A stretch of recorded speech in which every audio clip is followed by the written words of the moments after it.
کبھی کبھی ایسا ہوتا ہے 5 سال آپ انتظار کیے, بچے نہیں ہوئے, 5واں سال آپ چلے گئے مزار میں. اسی سال اللہ رب العالمین نے آپ کے مقدر میں لکھا تھا, 5ویں سال آپ کی قسمت میں لکھا تھا. بہت پوائنٹ کی باتیں ہیں. اور آپ اسی سال مزار چلے گئے بابا کے پاس مانگنے کے لیے, تعویذ لڑکا لیے, اب بچہ مل گیا. حالانکہ اللہ نے مقدر میں لکھ دیا تھا 5ویں سال. اگر آپ نہیں بھی جاتے تب بھی ہوتا. اب ان کا عقیدہ کیا بن جاتا ہے کہ فلاں بابا نے دیا, مزار پہ گئے تو ایسا ہوا. نہیں میرے بھائیوں, اولاد دینے والا اللہ رب العالمین ہے. اللہ نے قرآن میں بیان فرما دیا, 25واں پارہ کھولیے, آپ کو وہاں پر ملے گی. اللہ جس کو چاہتا ہے بیٹا دیتا ہے, جس کو چاہتا ہے بیٹی دیتا ہے, جس کو چاہتا ہے دونوں دیتا ہے, اور جس کو چاہتا ہے کچھ نہیں دیتا ہے, باندھ رکھ دیتا ہے. اور ہر چیز میں اللہ رب العالمین کی مصلحت اور حکمت ہے. اس لیے واویلا نہیں مچانا چاہیے, اور ایسا نہیں کہنا چاہیے کہ ہماری اولاد نہیں ہوئی, ہماری خالی بیٹیاں ہیں, ہماری صرف بیٹا ہی ہے. نہیں, ہر چیز میں اللہ رب العالمین کی کوئی نہ کوئی مصلحت ہوتی ہے. تو بڑھاپے کے عالم میں چاند سا بیٹا عطا فرمایا, وہ بھی جو ہے پہلی اولاد. کیا خوشی نہیں ہوئی ہوگی میرے بھائیوں, کسی کو اگر بڑھاپے کے عالم میں ایک چاند سا خوبصورت بیٹا ہو تو وہ کتنا خوش ہوتا ہے, اس کا اندازہ ہم اور آپ لگا سکتے ہیں. حضرت ابراہیم علیہ السلام کے دل میں بھی خوشی کی لہر دوڑ گئی ہوگی. اللہ رب العالمین نے چاند سا بیٹا عطا کیا, اور ساتھ میں پرچہ بھی دے دیا امتحان کا کہ لو یہ حل کرو. یعنی اپنے بیوی اور اپنے بیٹے اسماعیل کو اس وادی غیر ذی زرع میں چھوڑ کر کے چلے آؤ, جہاں پر نہ پانی ہے, نہ آبادی ہے, نہ چرند پرند ہے, نہ کھانا ہے, نہ آب و ہوا ہے. اس چٹیل میدان میں چھوڑ کر کے چلے آؤ. حضرت ابراہیم علیہ السلام چونکہ اللہ کا حکم تھا, اللہ کے حکم کو مانتے ہوئے اپنے بیوی کو اور اپنے بیٹے لخت جگر اسماعیل کو لیتے ہیں اور اس چٹیل میدان کی طرف چل دیتے ہیں. چنانچہ اس چٹیل میدان میں جہاں پر دور دور تک پانی کا پتہ نہیں, کسی انسان کا پتہ نہیں, وہاں پر رکھتے ہیں اور واپس ہونا چاہتے ہیں. ایک مشکیزہ پانی اور ایک تھیلی کھجور چھوڑ کر کے آتے ہیں, واپس ہونا چاہتے ہیں. بیوی پوچھتی ہے کہ اے میرے شوہر, اے میرے سرتاج, یہاں پر تو کوئی انسان کی آبادی ہے ہی نہیں ہے, چرند پرند تک کا بھی پتہ نہیں ہے, چونکہ چرند پرند وہی مرلاتے ہیں جہاں پر پانی وغیرہ انسان رہتا ہے. یہاں پر وہ صرف چیز بھی نہیں ہے. آپ اس چٹیل میدان میں, بیاب و گیاہ میدان میں کس کے حوالے کر کے جا رہے ہیں؟ کئی بار سوال کی تب جا کر کے جواب دیے, اللہ رب العالمین کے حوالے. جب اللہ کا نام سننا تھا, خواتین عورتیں آئی ہوئی ہے گاؤں کی, غور سے سنو وہ کیسی خواتین تھی, وہ کتنے ایمان والی عورت تھی کہ جب سنا اللہ کے حوالے تو اس عورت نے, حضرت ہاجرہ نے جواب دیا, ان اللہ لا یضیعنا, بے شک اللہ رب العالمین مجھے برباد نہیں کرے گا, ضائع نہیں ہونے دے گا.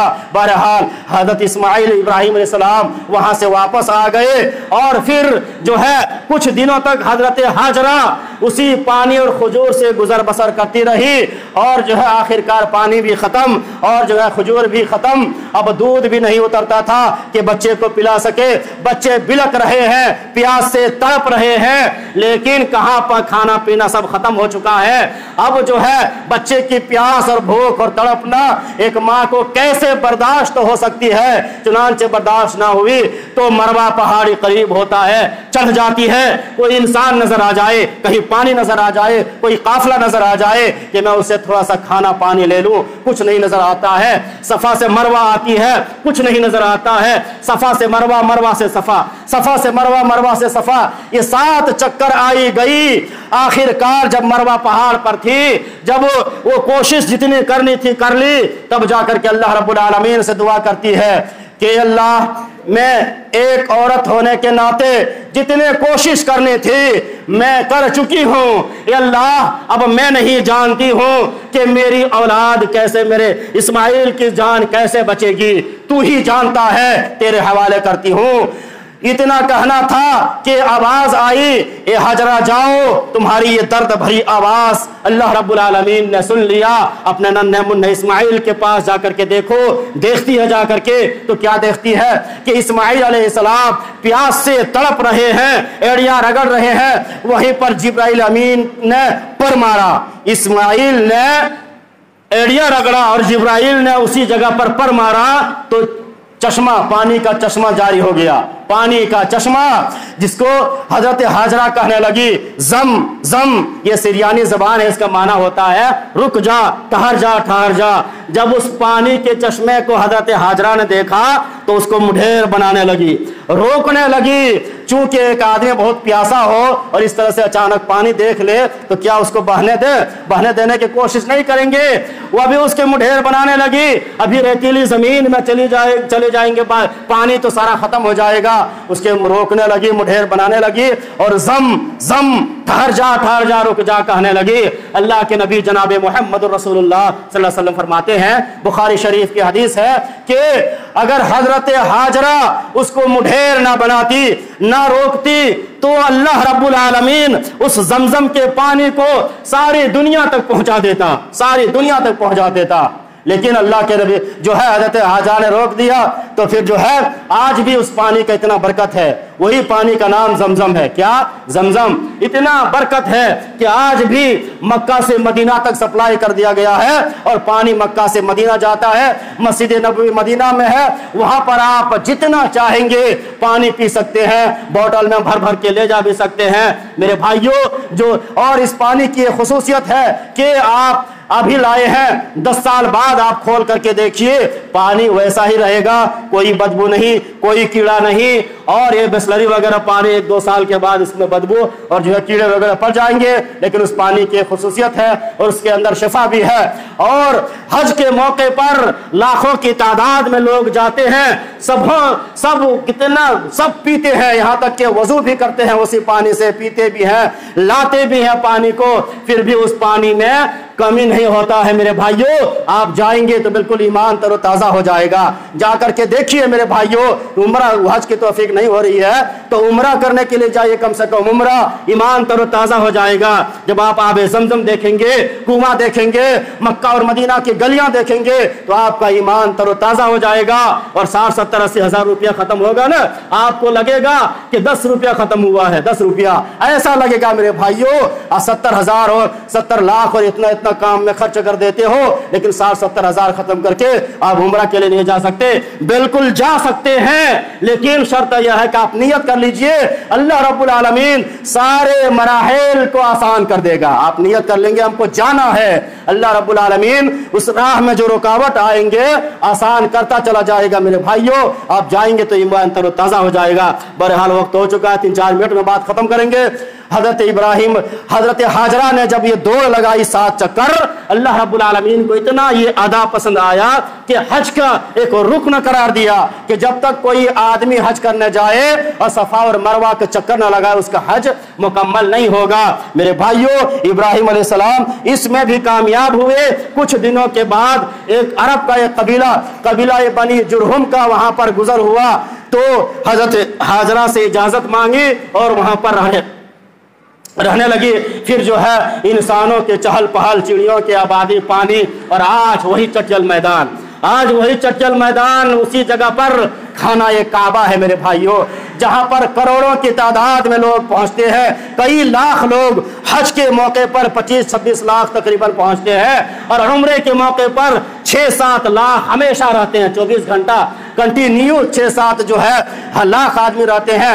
آپ 2 بجے رات جائیں گے، 12 بجے دن جائیں گے کہ ہم جو ہے یہ حجر اسود کو بوسہ لے لیں گے، نہیں لے سکتے ہیں میرے بھائیوں، اتنے بھیڑ۔ ایک مرتبہ میں نے سوچا کہ چلو چلتے ہیں، دن میں نہیں موقع ملتا ہے، 2 بجے رات چلتے ہیں، بھیڑ کم ہوگی، نہیں لے پائے میرے بھائیوں۔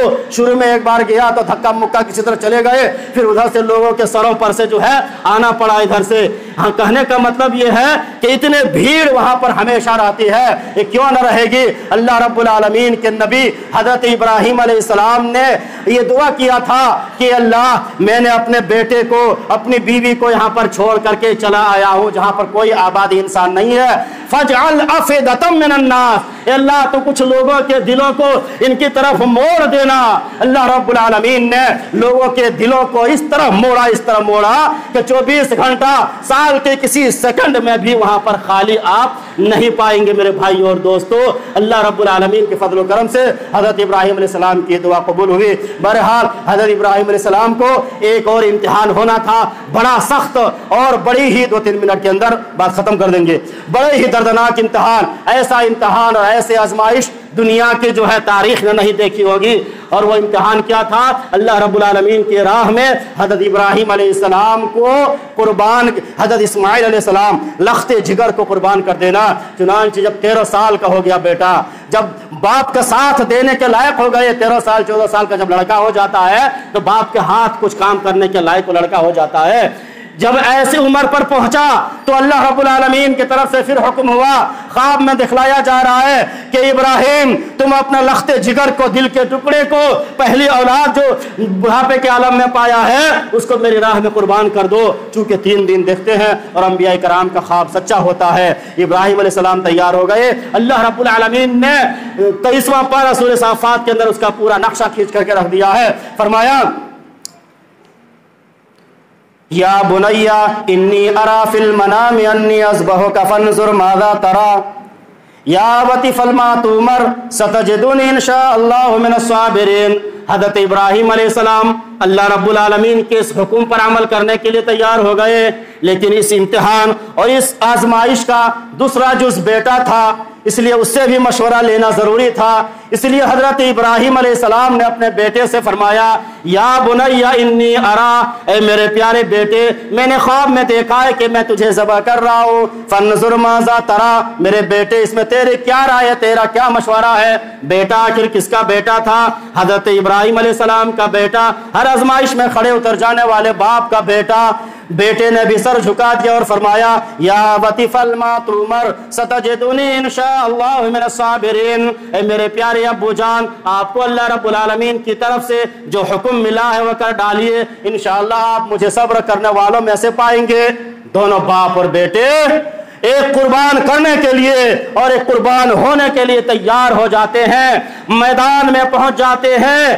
جو ہی اپنے بیٹے کے گلے پر چھری رکھتے ہیں، اللہ کے احکام پر عمل کرتے ہیں، اللہ رب العالمین کی طرف سے آواز آتی ہے قد صدقت الرؤیا، اے ابراہیم تو نے اپنے خواب کو سچ کر دکھایا، کذالک نجزی المحسنین، ہم نے احسان کرنے والوں کو، نیکوکار بندوں کو ایسا ہی بدلہ دیا کرتے ہیں۔ ان ھذا لہو البلاء المبین، بے شک یہ بہت کھلم کھلا امتحان تھا، آزمائش تھی۔ وفدیناہ بذبح عظیم، اور اللہ کہتا ہے اور ہم نے ایک بڑی قربانی عطا کر دی، وترکناہ فی الآخرین، اور آنے والے لوگوں کے لیے ہم نے اس کو چھوڑ دیا، ایک بڑی قربانی عطا کر دی۔ کیا مطلب؟ اللہ رب العالمین نے جنت سے ایک میڈھا کو بھیج دیا، دمبا کو بھیج دیا اسماعیل علیہ السلام کی جگہ پر۔